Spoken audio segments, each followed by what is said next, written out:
My name is Tim Scates, and we farm in southern Illinois in the general area of Shawneetown and Carmi, which is White and Gallatin counties. I farm with my father, my brother, 4 uncles, and 5 cousins, so there's a total of 12 of us. There is 12 families that that live off this farm, and we farm around 15,000 acres. But if you divide that up between 12, it's not as great as it sounds. So I mean, we're our big farm, but when you divide it all up, it's just an average family farm.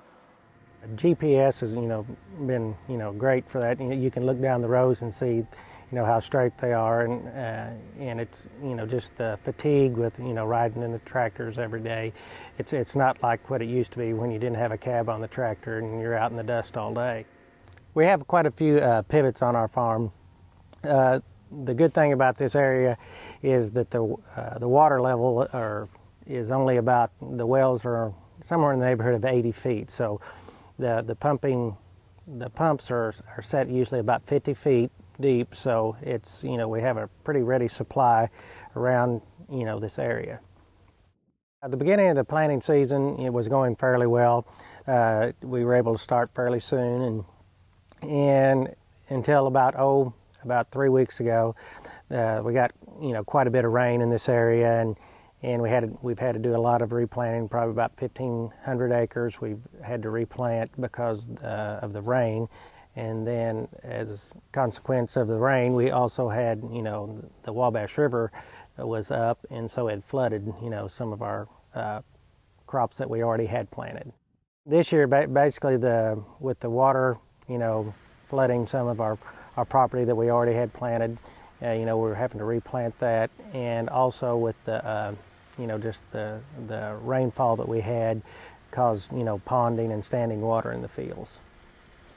If we see a record crop this year, chances are probably pretty good that the price is also going to go down, just because there is so much more with soybeans.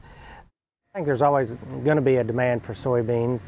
That we might not always have the prices that we have right now, but with the food shortages around the world, soybean is always a good fit in with trying to feed some nations that aren't as fortunate as we are.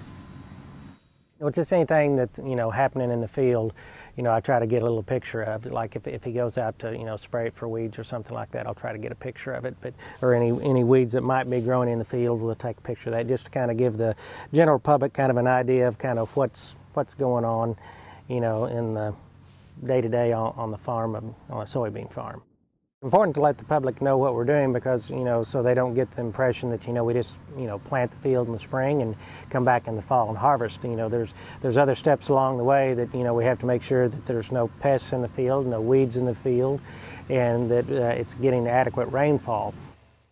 This field is a fairly open field. We've got a center pivot irrigation on it that doesn't reach all of it, but it's about 2,700 feet long. We've had real good luck with this property that we have down here. It's pretty rich soils, and we've always had a pretty good yield out of it.